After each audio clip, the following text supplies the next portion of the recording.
नमस्कार साथियों। क्या आपने कभी रात के अंधेरे में आसमान को देखा है? वो असंख्य तारे, वो चमकते बिंदु, वो रहस्यमय शांति। क्या आपने कभी सोचा ये सब कहां से आए?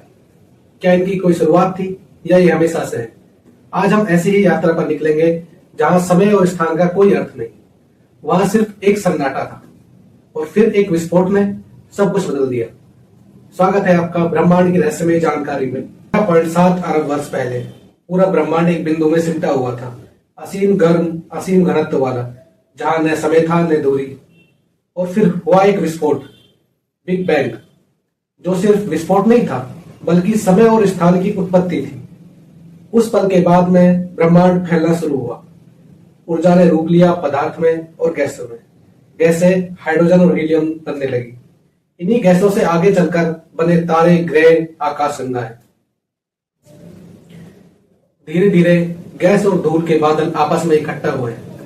कुछ जगह में बादल घूमने लगे और बने चमकते हुए तारे और तारा का समूह। यही समूह, तारे समूह मिलकर बने आकाशगंगाएं, गैलेक्सी। आज ब्रह्मांड में 100 अरब से अधिक आकाशगंगाएं हैं। कुछ दीर्घवृत्ताकार है, कुछ सर्पिलाकार है और कुछ बिल्कुल अनियमित है। इनमें से एक है हमारी दुग्ध मेखला, मिल्की वे, जो सर्पिल आकार की आकाशगंगा है। इसमें 100 से 400 अरब और तारे हैं और उन्हीं में से एक है हमारा सूर्य। बात है लगभग 4.6 अरब वर्ष पहले की। एक निहारिका गैस का विशाल बादल सिकुड़ने लगा। धीरे धीरे उसके केंद्र में बना हमारा सूर्य और ये जलती हुई गैस का गोला। सूर्य में लगातार चलती एक अद्भुत प्रक्रिया। हाइड्रोजन तथा हीलियम में संलयन की क्रिया होने लगी। इससे निकलती है रोशनी और ऊर्जा, जो धरती तक पहुंचने में लगाती है 8 मिनट 20 सेकंड का समय। सूर्य की सतह को कहते हैं प्रकाश मंडल और इसकी सबसे बाहरी परत है कोरोना। सूर्य 1 सेकंड में अपनी आकाशगंगा के केंद्र के चारों ओर 220 किलोमीटर प्रति सेकंड की रफ्तार से घूमता है। उसे एक पूरा चक्कर लगाने में करीब 25 करोड़ वर्ष लगता है, यानी एक ब्रह्मांडीय वर्ष। हर तारा पैदा होता है, जीता है और मरता है। एक तारे का जीवन उसके द्रव्यमान पर निर्भर करता है। छोटे तारे धीरे धीरे ईंधन खत्म करते हैं और फूलकर लाल दानव, रेड ग्लैंड में बन जाते हैं और फिर सिमटकर श्वेत बोना में बन जाते हैं। पर बड़े तारे वे विस्फोट कहते हैं, जिसे सुपरनोवा बनकर, और अगर बहुत बड़े हैं तो और बन जाते हैं न्यूट्रॉन तारा या ब्लैक होल। ब्लैक होल वह जगह है जहां गुरुत्वाकर्षण बल शक्तिशाली होता है कि प्रकाश भी बाहर नहीं निकल सकता। भारत के वैज्ञानिक सुब्रमण्यम चंद्रशेखर ने बताया था कि अगर किसी तारे का द्रव्यमान 1.44 और द्रव्यमान से अधिक है तो बहुत वह श्वेत बोरॉन नहीं बन सकता, वह ब्लैक होल या न्यूट्रॉन तारा बनेगा। इसी खोज के लिए उन्हें 1983 में नोबेल पुरस्कार मिला। आकाश में जो चमकते बिंदु आप देखते हैं वे सभी हमारे जैसे सूरज हैं, लाखों प्रकाश वर्ष दूर। इन तारों के कुछ समूहों को हम कहते हैं नक्षत्र। इनकी कुल संख्या 88। नक्षत्र एक प्रकार से तारों का समूह ही कहा जाता है। सबसे सुंदर नक्षत्र ओरायन है, जिसमें 2 प्रसिद्ध तारे हैं, बेटल्यूज और रिगेल। सबसे चमकीला तारा है सिरियस, और जो कैनिस मेजर नक्षत्र में स्थित है। और वो तारा जो हमेशा उत्तर दिशा को दिखाता है वो है ध्रुव तारा। तारे हमें पृथ्वी से देखने पर तारे झिलमिलाते हुए दिखाई देते हैं, जबकि जब वायुमंडल के प्रकाश को अपवर्तित करने के कारण दिखाई देते हैं। जो अंतरिक्ष में से तारों को देखते हैं तो वो बिल्कुल टिमटिमाते नहीं है, क्योंकि वहां पे वायुमंडल का अभाव पाया जाता है। हमारी आकाशगंगा का व्यास है लगभग 1 लाख प्रकाश वर्ष, जिसका केंद्र एक रहस्यमय जगह है जहां एक विशाल ब्लैक होल स्थित है। 1985 में वैज्ञानिकों ने गैलेक्टिक सेंटर से आने वाली इंफ्रारेड विकिरणों को पुष्टि की। हमारा पूरा सौरमंडल इस ब्लैक होल के चारों ओर चक्कर लगा रहा है। और सोचिए, ये जब सिर्फ एक आकाशगंगा में हो रहा है तो ब्रह्मांड में तो ऐसी 100 अरब से भी अधिक आकाशगंगाएं, हर एक में अरबों तारों और सैकड़ों सौरमंडलों का समूह है। अब सोचिए, हमारी धरती, हमारा घर, ये इस अनंत ब्रह्मांड का कितना छोटा सा हिस्सा है। हम जो खुद को महान समझते हैं, वास्तव में तारों की धूल से बने प्राणी हैं। हमारा शरीर, हमारी हड्डियां, हमारा खून, ये सब उन्हीं तत्वों से बने हैं जो कभी किसी तारे के अंदाज में जलते थे।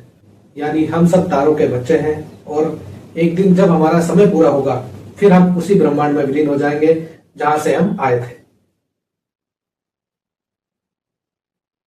ये थी हमारी ब्रह्मांड से संबंधित रहस्यमय यात्रा। अब हम बात करेंगे उन मूल तथ्यों को जिनके बारे में हमारे कंपटीशन एग्जाम में आते हैं और जिनकी जानकारियां हमारे महत्वपूर्ण रहने वाली है। अब बात करते हैं ब्रह्मांड की मूल बातें। ब्रह्मांड का अध्ययन सुव्यवस्थित रूप से करने पर इसे कॉस्मोस कहा जाता है और ब्रह्मांड की अनुमानित आयु की बात करें तो 13.7 अरब वर्ष। ब्रह्मांड की उत्पत्ति को सबसे प्रसिद्ध सिद्धांत है बिग बैंग सिद्धांत। बिग बैंग थ्योरी जॉर्ज लेवेत्र ने 1927 में दी थी। बिग बैंग के समान ब्रह्मांड की अवस्था अत्यधिक सघन और गर्म थी। ब्रह्मांड में आकाश गंगाओं की संख्या 100 अरब से अधिक मानी गई है।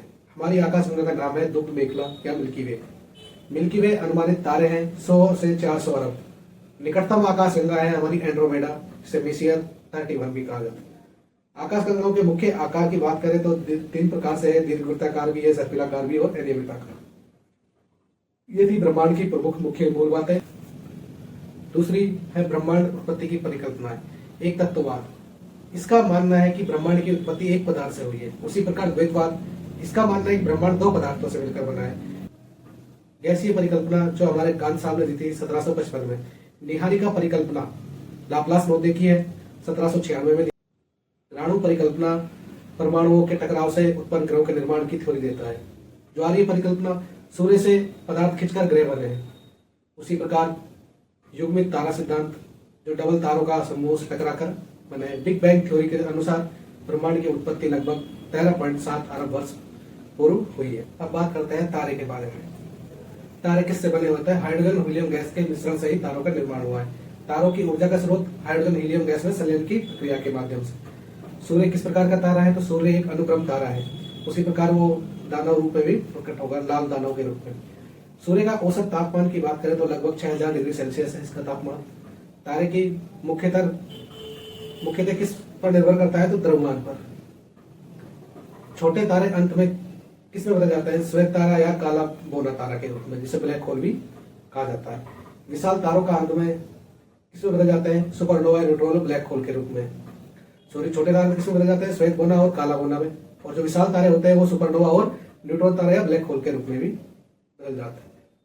तारों की मृत्यु के समय ये विस्फोट करता है जो कहलाता है सुपरनोवा। उत्तर दिशा को बताने वाला तारा है अपना ध्रुव तारा। अब बात करते हैं हम चंद्रमा के बारे में और तारों के जीवन के बारे में। तो चंद्रशेखर सीमा लगभग 1.44 सौर द्रव्यमान है। यदि तारे का द्रव्यमान 1.44 सौर द्रव्यमान से कम हो तो वह कहलाता है श्वेत बोना या काला बोना। यदि तारे का द्रव्यमान 1.44 द्रव्यमान से अधिक हो जाता है तो इसे न्यूट्रॉन तारा या ब्लैक होल भी कहा जाता है। चंद्रशेखर सीमा की खोज की थी सुब्रमण्यम चंद्रशेखर ने, जिसे 1983 में नोबेल पुरस्कार दिया गया था। सूर्य एवं आकाश गंगाओं की स्थिति। सूर्य आकाश गंगाओं के केंद्र के चारों ओर गति करता है लगभग 220 किलोमीटर प्रति सेकंड की स्पीड से।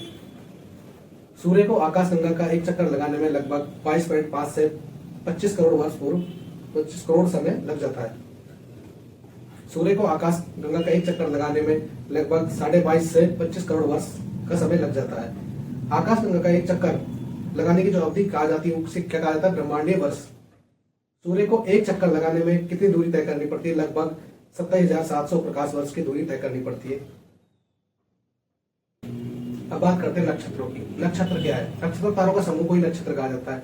मान्यता प्राप्त नक्षत्रों की संख्या 88। सबसे सुंदर नक्षत्र की बात करें तो आपका ओरायन। और ओरायन नक्षत्र के प्रमुख तारों की बात की जाए तो बेटल्यूज और रिगेल है। सबसे चमकीला तारा किस नक्षत्र में? तो सिरेज कैलिस मेजर नक्षत्र में है। ठीक है, ये हो गए आपके नक्षत्र। अब बात करते हैं अन्य महत्वपूर्ण तथ्यों के बारे में। ब्लैक होल की अवधारणा सबसे पहले दी थी जॉन मिशेल ने और ये लाप्लास साहब ने। उसी के साथ न्यूट्रॉन तारे की खोज वाल्टर बाडे और फ्रिड्रिश जुकी ने। पृथ्वी से तारे झिमझिमाते हुए क्यों दिखाई देते हैं? क्योंकि वायुमंडलीय अपवर्तन के कारण। उसी के साथ हम देखें तो अंतरिक्ष में तारे झिमझिमाते हुए क्यों नहीं दिखाई देते? क्योंकि वायुमंडल न होने के कारण। गैलेक्टिक सेंटर से आने वाली इंफ्रारेड विकिरण की पुष्टि की थी 1985 में। सूर्य की सतह को क्या कहा जाता है? प्रकाश मंडल। सूर्य के ऊपर की बाहरी परत को क्या कहा जाता है? कोरोना। उसी प्रकार सूर्य की किरणें पृथ्वी तक पहुंचने में कितना समय लगाती है? 8 मिनट 16 सेकंड का समय लेती है। इसी प्रकार ये था हमारा ब्रह्मांड से संबंधित पूरी यात्रा और उसी संबंधित जो क्वेश्चन जो हमारे दिमाग में आते हैं और कंपटीशन एग्जाम में पूछे जाते हैं। ऐसे ही वीडियो, इंटरेस्टिंग वीडियो देखने के लिए वीडियो को लाइक, शेयर और सब्सक्राइब करें और आगे भी आप वीडियो को देखने के लिए बेल आइकन ऑन कर दें, जिससे कि ये वीडियो आपके आगे भी हम इंटरेस्टिंग फैक्ट के रूप में बनाए तो आपके लिए इंपॉर्टेंट रह सके। तो इससे आप मिलते हैं। धन्यवाद। अगली क्लास में। जय हिंद।